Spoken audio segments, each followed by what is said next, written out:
চার অঙ্কের কোন ক্ষুদ্রতম সংখ্যা 2, 3 এবং 5 দ্বারা বিভাজ্য?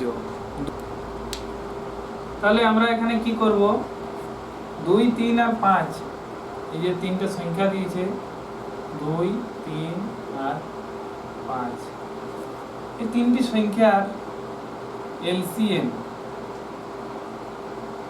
এলসিএম কত? এলসিএমটা বার করে নিতে হবে। 2, 3 আর 5 এর এলসিএম হচ্ছে 30। তো 2, 3, 5 এর আমরা লসাগু 30 বের করে নিয়েছি। এরপর 4 অঙ্কের ক্ষুদ্রতম সংখ্যা কত? 4 অঙ্কের ক্ষুদ্রতম সংখ্যা হচ্ছে 1000।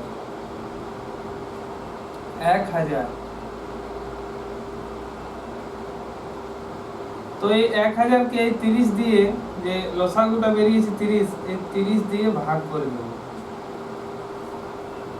ভাগ করলে আমাদের কত বেরোবে? 30, 3 90, ভাগশেষ আর একটা শূন্য নামছে, আবার 30, 3 90, ভাগশেষ 10, ভাগশেষ 10। এখন কি করতে হবে, এই যে ভাগশেষটা 10 বেরিয়েছে, এই 10টা এই লসাগুটার থেকে বিয়োগ করে দিতে হবে। তো 30 থেকে 10 বিয়োগ করলে কত হবে আমাদের? 20। এটা বিয়োগ করে 20 বেরিয়েছে। তো বিয়োগ করার পর এই যে 20টা, এই 20টা 4 অঙ্কের ক্ষুদ্রতম সংখ্যাটার সঙ্গে যোগ করে দিতে হবে।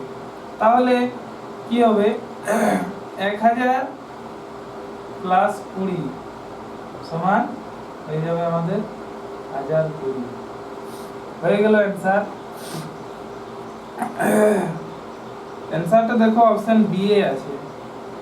Option B is the correct answer.